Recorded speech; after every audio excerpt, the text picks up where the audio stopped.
Hello and welcome to my channel. In this video we will be looking at Ainsworth's strange situation study, which you need to know for AQA A-level psychology in the subtopic of attachment. I hope you enjoy this video and find it helpful. Let's get started. Ainsworth, 1971 and 1978, aimed to investigate whether there were different attachment types between infants and their caregivers in unfamiliar environments, with a specific focus on stranger anxiety, separation anxiety, and reunion behavior. Ainsworth observed a total of 106 9 to 18-month-old infants and their mothers from middle-class USA in a controlled and unfamiliar environment through a two-way mirror in a range of situations known as episodes. The strange situations comprised of 8 episodes. Each of these lasted for 3 minutes, except episode 1, which lasted for 30 seconds. Episode 1. Mother, infant, and observer. Observer introduces mother and infant to experimental room and then leaves. Episode 2. Mother and infant. Mother is present and passive whilst the infant explores. Episode 3. Stranger, mother and infant. Stranger enters. First minute stranger is silent, second minute stranger converses with mother. Third minute stranger approaches infant. After 3 minutes, mother quietly leaves. Episode 4. Stranger and infant. First separation episode. Stranger's behavior is geared towards that of the infant. Episode 5. Mother and infant. First reunion episode. Stranger leaves. Mother greets and/or comforts infant, then tries to engage infant in playing again. Mother then leaves saying bye-bye. Episode 6. Infant.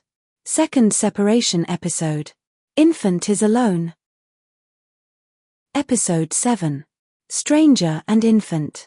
Continuation of second separation. Stranger enters and hears her behavior to that of the infant. Episode 8. Mother and infant. Second reunion episode. Mother enters, greets, and then picks up infant. Meanwhile, stranger leaves quietly. Every aspect of the infant's behavior was videotaped, with most attention on the responses shown by infants in relation to separation and reunion behaviors from and with their mothers. 5 categories of behavior were recorded. Proximity seeking.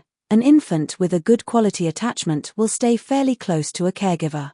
Exploration and secure base behavior. Good attachment enables an infant to feel confident to explore, using their caregiver as a secure base, e.g. a point of contact that will make them feel safe. Stranger anxiety. One of the signs of becoming closely attachment is a display of anxiety when a stranger approaches. Separation anxiety. Another sign of becoming attached is to protest at separation from the caregiver. Response to union. An infant who is securely attached greet the caregiver's return with pleasure and seek comfort. Every 15 seconds, the category of behavior displayed was recorded and scored on an intensity scale of 1 to 7. Type A. Insecure avoidant. 15% of infants exhibited behaviors associated with insecure avoidant attachment. Low levels of stranger anxiety. Infants reacted to the mother and stranger in similar ways, continuing to play when left alone with the stranger and showing most distress when left on their own. Low level of separation anxiety. Infants displayed little stress when their mother left. Indifferent, little response. On reunion, infants continued playing and ignored or avoided their mother when she returned. Exploration behavior. The infant explores its environment, but does not treat the mother as a safe base from which the infant explores and returns to. High levels of independent and low levels proximity seeking behavior. Level of play wasn't affected by the mother's presence of absence. Type B. Securely attached. Most desirable attachment type, associated with psychologically healthy outcomes. 70% of infants exhibited behaviors associated with secure attachment. Moderate levels of stranger anxiety. Mother and stranger were treated very differently. The infant played happily and normally when both the mother and stranger were present, but became distressed when the mother left them alone with the stranger. O moderate levels of separation anxiety. Infants were distressed when their mother left the room and were seen to be comfortable with social interaction and intimacy, closeness. O joy and enthusiasm on reunion. Infants sought comfort from their mothers on their return, they calmed down, were easily soothed and restarted playing. O exploration behavior. Infants use their attachment figure as a safe base, they play independently and explore the environment but return to their attachment figure for reassurance. O moderate levels of independent behavior and proximity-seeking behavior, the infant was more comfortable being with the mother present. Type C, insecure resistant. 15% of infants exhibited behaviors associated with insecure resistant attachment. High levels of stranger anxiety, the infant avoids the stranger even when the mother is also present. High levels of separation anxiety, the infant becomes intensely distressed when the mother leaves. Ambivalent on reunion, the infant rushes and seeks the mother's comfort when she returns, but simultaneously showed anger and resisted direct contact, e.g. putting out their arms to be picked up, then fighting to get away once they have been picked up. Exploration behavior, the infant has a low willingness to explore its environment. Low levels of independent and high levels of proximity-seeking behavior, the infant is clingy, wary and fussy even with their mothers present. Ainsworth strange situation study has several strengths and limitations. A strength of Ainsworth's strange situation study is that the results can be used to help predict aspects of the infant's later development. Research has shown that infants assessed as type B, secure, tend to have better outcomes than others, both in later childhood and in adulthood. McCormick et al., 2016, and Kokkinos, 2007, found that in childhood this includes better achievement in school and less involvement in bullying. Ward et al., 2006, found that securely attached infants also tend to go on to have better mental health in adulthood. This suggests that the strange situations measures something real and meaningful in an infant's development. This is a strength because it suggests that early attachment patterns have a significant impact on various aspects of an individual's development from childhood to adulthood. A strength of Ainsworth's strange situation study is that it has good inter-rater reliability. Bick et al., 2012, tested inter-rater reliability for the strange situations for a team of trained observers and found a correlation with attachment type in 94% of cases. This high level of reliability may be because the procedure takes place under controlled conditions and because behaviors, such as proximity seeking and stranger anxiety, involve large movements and are therefore easy to observe. For example, anxious infants cry and crawl away from strangers. This is a strength because it suggests that the good inter-rater reliability of Ainsworth's strange situations, as highlighted by Bick et al., 2012, indicates a high level of agreement among different observers in identifying attachment types. The controlled conditions and observable behaviors like proximity seeking and stranger anxiety contribute to this reliability, making it easier for trained observers to reach a consensus on the infant's attachment types. A strength of Ainsworth's strange situation study is that it has real-world application. Understanding attachment behavior has real-world applications that can help improve the relationship that infant and their caregivers have, which could help infants form more successful and secure relationships in adulthood and therefore develop healthier psychologically. Cooper et al., 2005, conducted a study using a sample of infants who had been classified as either insecurely or securely attached and used an intervention strategy called the Circle of Security, which teaches caregivers to be responsive to the distress signals infants give off as well as their understanding of the anxiety children feel. This study found that after the caregivers used the intervention strategy, those who were classified as insecurely attached decreased from 60% to 15% and those classified as securely attached increased from 32% to 40%. This is a strength because it suggests that understanding attachment behaviors can have practical applications in improving the relationships between children and their caregivers, potentially leading to more secure relationships in adulthood and healthier psychological development. The Circle of Security intervention, as demonstrated by Cooper et al., 2005, shows how targeted strategies can positively impact attachment classifications and help caregivers better respond to infants' needs, ultimately fostering more secure attachments. A strength of Ainsworth's strange situation study is that it is replicable. Ainsworth's study used standardized procedures and was highly operationalized, which gave the researchers a clear view of how securely attached infants should behave, due to the specific criteria that Ainsworth used. There were high levels of control over extraneous variables and involved 8 episode stages of the mother and stranger entering and leaves the room, which would be easy to follow. This is a strength because it suggests that the replicable nature of Ainsworth's strange situation study provides a solid foundation for researchers to consistently observe and interpret infant behaviors, leading to reliable results and conclusions. The standardized procedures and clear criteria set by Ainsworth allow for easy replication and comparison of findings across different studies, enhancing the credibility and validity of the research in the field of attachment theory. A strength of Ainsworth's strange situation study is that there is research to suggest that attachment types are consistent and accurate.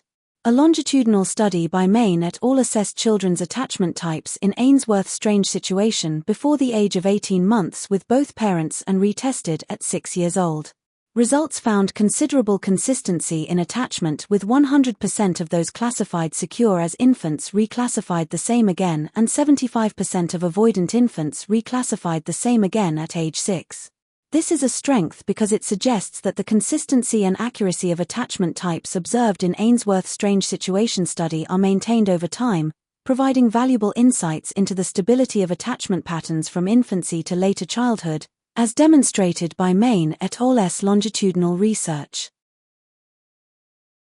A limitation of Ainsworth's strange situation study is that it suffers from cultural bias. The measurements of attachment as identified in Ainsworth's strange situations may not be valid in different cultural contexts. The strange situation was developed in the USA, which is an individualist, Western society, which suggests that the strange situations may not be able to be generalized to collectivist cultures such as China and Japan.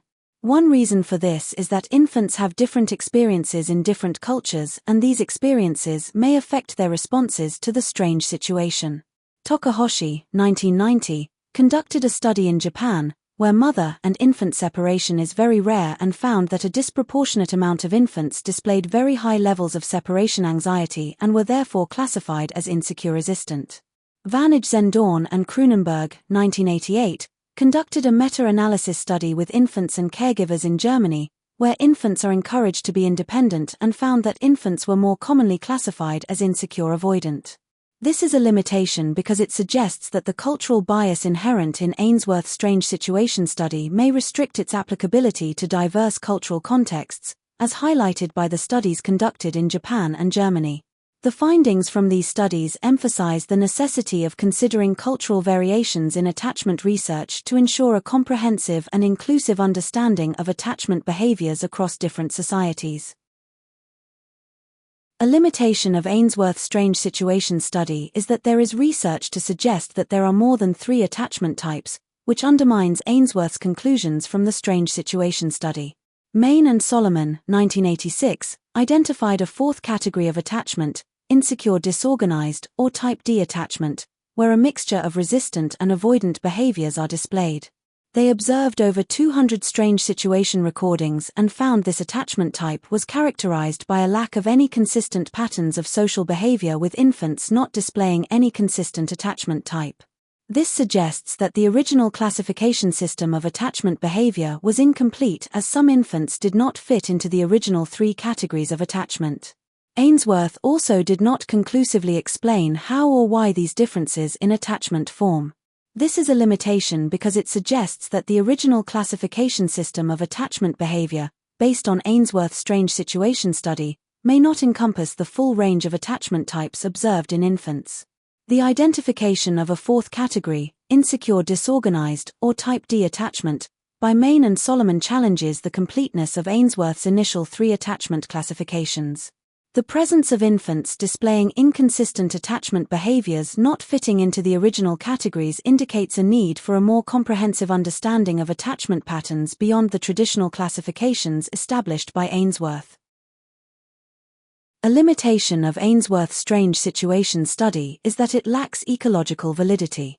Ainsworth's study involved a controlled observation with controlled conditions and followed a script, which may be unlike real-life separation.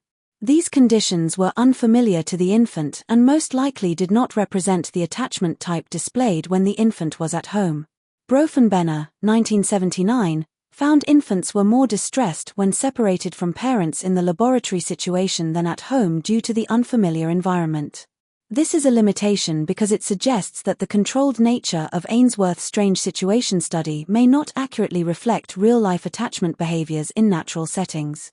The artificial conditions and unfamiliar environment of the laboratory observation could lead to heightened distress in infants compared to their behavior in familiar home environments, as noted by Brophenbenner, 1979. This discrepancy in distress levels suggests that the study's lack of ecological validity raises questions about the generalizability of the findings to everyday attachment interactions between infants and caregivers. A limitation of Ainsworth's strange situation study is that it breaks ethical guidelines. The infants were purposefully placed in an unfamiliar setting in order for the observers to measure their levels of separation and stranger anxiety. This intentionally caused emotional and psychological harm to the infants. 20% of the infants cried desperately or for an extended period of time or an excessive amount at one point or other during the study, showing how they were distressed and highlighting how it is ethically inappropriate to deliberately inflict such emotional harm which goes against psychological ethical guidelines. This is a limitation because it suggests that the deliberate emotional distress caused to infants in Ainsworth's strange situation study raises ethical concerns regarding the well-being of the participants. The distress experienced by a notable percentage of infants during the study, as indicated by prolonged crying, emphasizes the ethical implications of deliberately subjecting infants to emotional harm for research purposes. This breach of ethical guidelines highlights the importance of considering ethical considerations in developmental research involving vulnerable populations like infants. A limitation of Ainsworth's strange situation study is that it only measured the attachment type with the mother attachment figures. It may be in some cases the child was more attached to the father and the study has wrongly assumed children may be simply closer to the mother. Therefore, the study may lack internal validity as it may not actually be measuring attachment styles with the primary caregiver, in some cases skewing the results. This is a limitation because it suggests that the study's exclusive focus on the primary mother attachment figure may lead to a lack of internal validity, potentially skewing the results by not accounting for other significant caregiver attachments, such as fathers. By assuming children are primarily closer to mothers, the study may not accurately measure attachment styles with the primary caregiver in all cases, highlighting a potential bias in the research design. A limitation of Ainsworth's strange situation study is that it has been suggested that the strange situation does not actually measure attachment. Kagan, 1982, suggested that genetically influenced anxiety levels could account for variations in attachment in the strange situation and later development. This is a limitation because it suggests that the strange situation study may not actually measure attachment, but anxiety. This perspective challenges the study's validity in assessing attachment dynamics, indicating a potential focus on anxiety traits rather than genuine attachment relationships, thus questioning the study's ability to provide a comprehensive understanding of attachment behaviors. Thank you for watching. If you have enjoyed this video, please like and subscribe for more content like this. Bye.